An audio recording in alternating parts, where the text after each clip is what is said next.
नमस्कार, स्वागत है आपका। आप देख रहे हैं आज तक, आपके साथ हूं मैं नेहा बाथम। दिल्ली के चुनाव बेहद नज़दीक है और ऐसे में उत्तर पूर्वी दिल्ली से मौजूदा सांसद मनोज तिवारी जी हमारे साथ मौजूद है, बेहद खास मेहमान। मनोज जी, बहुत बहुत स्वागत है आपका। तो आपका दिन आजकल बेहद व्यस्त रहता है, लेकिन ऐसे में सबसे पहला सवाल आपसे दरअसल यही कि आप वो इकलौते सांसद हैं जिस पर पार्टी ने बार बार भरोसा जताया और एक ही सीट से लगातार टिकट दिया है। ऐसा आपके काम की वजह से है, नाम की वजह से है, या फिर कुछ और फैक्टर है? नहीं, पार्टी तो जो भी डिसाइड करे उसका सम्मान है। और हम लोगों ने बहुत रूट लेवल पे कुछ काम ऐसे किए जो हमारी लोकसभा में कभी हुए नहीं थे, तो निश्चित रूप से उसका थोड़ा असर तो होता है। जैसे हम लोगों की आज तो हमारे आप चलेंगे ना हमारे साथ? बिल्कुल, आज पूरा दिन तो हम देखेंगे कि आप कहाँ कहाँ जा रहे हैं, कहाँ कहाँ जनसभा हो रही है। जेल से सरकार कौन चलाता है? वो चला रहे हैं ना। नहीं, वो गैंग चला रहे हैं। वो जेल में है, वो अपने कर्मों से जेल में है। तो उन्हें क्यों चुना कांग्रेस पार्टी ने? अब ये तो कांग्रेस की मती मारी गई है, हम क्या करें? हमारे लिए तो अच्छा ही उन्होंने कन्हैया कुमार को चुन लिया। वो आंकड़े भले उनके पक्ष में है। मेरा फिर एक सिंपल सा सवाल है कि अगर वो चुनाव जीत ही गए हैं तो जो है इस 40 डिग्री टेम्परेचर में जो है उनको नॉर्थ ईस्ट दिल्ली में जो 5 साल में वो एक बार जाते हैं, उनको जाने की क्या जरूरत है अगर वो चुनाव जीत ही गए? फिर एक बार रिकॉर्ड लोग आशीर्वाद और प्यार दे रहे हैं। दिनचर्या की शुरुआत कैसे होती है? कैसे आप अपनी सेहत का ख्याल रखते हैं, खान पान का ख्याल रखते हैं, क्योंकि समय तो मिलता ही नहीं है। हाँ, बट उसी में मैनेज करना है। थोड़ा उठे, सुबह ईश्वर का ध्यान किया और फिर अपने काम पे निकल जाते हैं, राम जी को नमन करके। राम जी को नमन करके, यानी कि दिन की शुरुआत भगवान के साथ। लेकिन इस बार आपके अगेंस्ट जो कन्हैया कुमार जी खड़े हुए हैं, बेहद दिलचस्प कैंडिडेट और बेहद तगड़ा मुकाबला एक बिहारी वर्सेस बिहारी का माना जा रहा है। तो क्या ये बिहारी वर्सेस बिहारी की लड़ाई है या फिर ये मुद्दों की लड़ाई होगी? ये लड़ाई तो मुद्दों की है और एक दूसरे के पहचान की है। और नो डाउट चर्चित तो वो भी बहुत हैं, लेकिन चर्चा किस लिए है ये पूरा हमारी नॉर्थ ईस्ट दिल्ली भी जानती है और पूरा देश भी जानता है। तो इंटरेस्टिंग है। हम लोग तो अपने काम के आधार पे चल रहे हैं और पूरा विश्वास है कि फिर एक बार रिकॉर्ड लोग आशीर्वाद और प्यार दे रहे हैं। तो आज मनोज तिवारी जी अपने इलाके में जाने वाले हैं, वहाँ से लोगों से मुलाकात करेंगे, जनसभा करेंगे, पदयात्रा करें। चलिए आपको आज के इस सफ़र पर लिए चलते हैं मनोज तिवारी के साथ।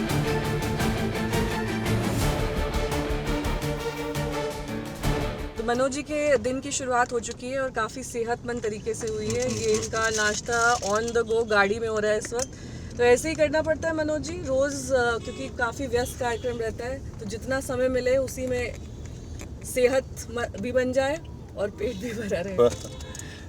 उसका एक फ़ायदा है ना, जैसे मान लिया हम मैक्सिमम टाइम, सोने का समय कम मिलता है तो मैक्सिमम टाइम उसको ले लिया हम।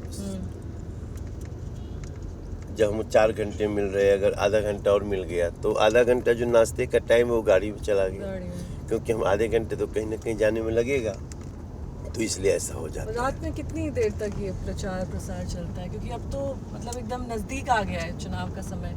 क्योंकि प्रचार तो 10 बजे तक ही चलता है, लेकिन 10 बजे के बाद मीटिंग, अगले दिन की स्ट्रेटजी, कहाँ जाना है, क्या प्लान हो रहा है।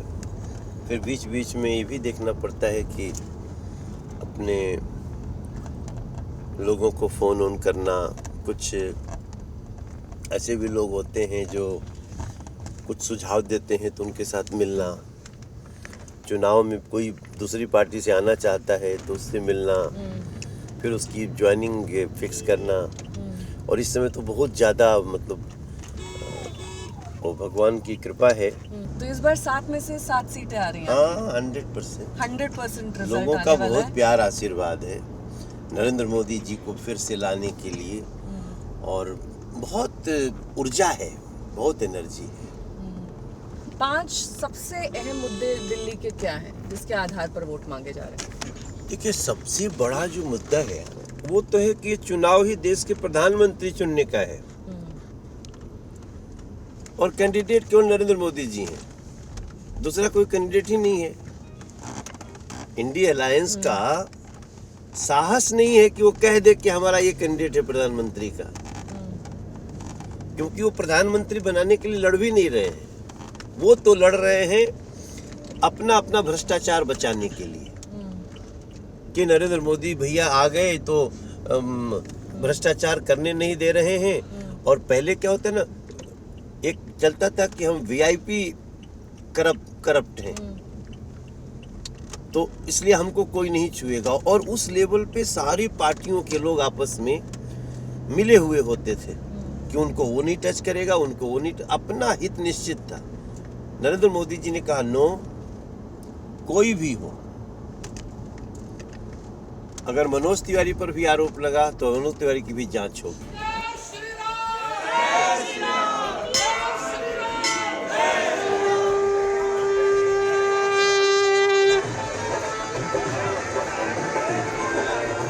मनोज जी, हम किस इलाके में हैं उत्तर पूर्वी दिल्ली के, और यहाँ पर क्या क्या काम हुए आपके? ये हम ज्योति नगर में हैं और आज हम आपके साथ यहाँ तक आए हैं। मुझे लगता है कि हम लोग टोटल 30 मिनट में अपने घर से यहाँ चले आए। ये पहले संभव नहीं होता था। पहले तो ये कम से कम 1.5 से 2 घंटे का रास्ता होता था इंडिया गेट से यहाँ तक का। तो सबसे बड़ा तो कनेक्टिविटी, दूसरा यहाँ पे हमारे पार्षद हैं, तो ये पार्षद है तो सड़कों की भी स्थिति आप देख सकते हैं। और ये जो कॉलोनी है ये पहले से एक प्लान्ड कॉलोनी है, यहाँ पे मेरा भी घर है। मनोज जी, कन्हैया कुमार को कांग्रेस का उतारना किस मंशा से है? क्या वो यहाँ पर जो मुस्लिम आबादी है लगभग 21%, उसका ध्रुवीकरण करना चाहते हैं, या अगर उनके ऊपर इतना बड़ा मामला देशद्रोह का लंबित है, कहीं ये पासा उल्टा ना पड़ जाए? नहीं, पड़ेगा ही पड़ेगा, क्योंकि ये क्षेत्र कभी भी ऐसे लोगों को बर्दाश्त नहीं कर सकता और इसके लिए कांग्रेस के प्रति बहुत गुस्सा है लोगों के मन में। यहाँ के लोगों का प्यार दिखाई दे रहा है आपके लिए? ये बहुत प्यार है लोगों का, ऐसा ही लोगों का विश्वास है, प्यार है। हम लोग विपरीत परिस्थिति में यहाँ काम करते हैं। प्रणाम दीदी। जिसकी राष्ट्रवादी छवि नहीं बल्कि राष्ट्र विरोधी छवि है, उसको लोग वोट क्यों डालने जाएंगे? क्या कन्हैया कुमार, क्योंकि अभी नए नए पार्टी से जुड़े हैं, इससे पहले वो बेगूसराय से चुनाव लड़े, तो लोग कैसे रिलेट करेंगे? नहीं, ये सही बात है। प्रणाम दीदी, नमस्ते। मैं भी वैसे ही शॉक्ड हूँ। नमस्ते, प्रणाम माँ, प्रणाम भैया, आशीर्वाद रखना। हम भी शॉक्ड हैं। मुझे नहीं लगता कि वो जो ऐसा समझते हैं कि उनका मुस्लिम वोट बैंक है, तो केवल मुस्लिम को ये उनको समझना चाहिए कि मुस्लिम इस देश को तोड़ने वाले को वोट देगा, इस देश को टुकड़े टुकड़े करने वाले नारा लगाने को एक्सेप्ट करेगा। मगर अब कांग्रेस की सोच है तो हम भी देखते हैं। देखिए, विजय तो इस क्षेत्र के लोगों ने जो, देखिए ये पदयात्रा है, मुझे पैदल नहीं चलने देते हैं, ये रोड शो नहीं है, बेसिकली ये पैदल ही चलेंगे सब। हमको बोलेंगे कि आप इस पे चलो, हम भैया प्रणाम, हमको लोग बोलेंगे कि आप इस पे चलो ताकि लोग तुमको देख सके। क्या आपने कन्हैया कुमार को आतंकवादी जैसा कहा? नहीं, उन्होंने एक नारा लगाया कि कितने अफजल मारोगे, हर घर से अफजल निकलेगा। तो अफजल तो एक आतंकवादी था ना। अफजल हम शर्मिंदा हैं, तेरे कातिल जिंदा हैं। अफजल हम शर्मिंदा है, तेरे कातिल जिंदा है। तो हमने कहा कि आप घर घर से आतंकवादी निकालने की बात कर रहे हो, तो ये तो सोच क्या हुई? ये तो आतंकवादी सोच हुई, उससे भी खतरनाक हो गई ना। अब की बार आपका जीत का मार्जिन पिछली बार से ज्यादा रहेगा? मुझे ऐसा पूरा विश्वास है कि पहले हम 4 लाख से जीते थे, अब ये मार्जिन 5 लाख प्लस होगा। आप यहीं के निवासी हैं? हाँ जी, क्या क्या काम हुए मनोज जी के? उन्होंने पूरे उसमें पूरा काम किया है, बहुत अच्छे से काम किया है और आगे भी करते रहेंगे और वही जीतेंगे। भारत माता के माता जी आप खुश हैं मनोज जी के काम से? बहुत खुश हूँ। क्या क्या काम किए इन्होंने? इन्होंने बहुत काम किए हैं और मैं बहुत खुश हूँ।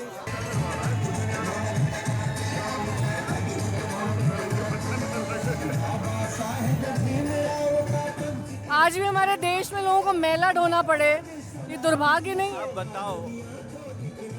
आप बताइए, 25 साल से दिल्ली में या तो कांग्रेस पार्टी की सरकार है और या तो आम आदमी पार्टी की सरकार है, और आज भी देखिए हमारे मजदूरों को कैसे काम करना पड़ रहा है, और दिल्ली सरकार के कान पे जू नहीं रेंगती।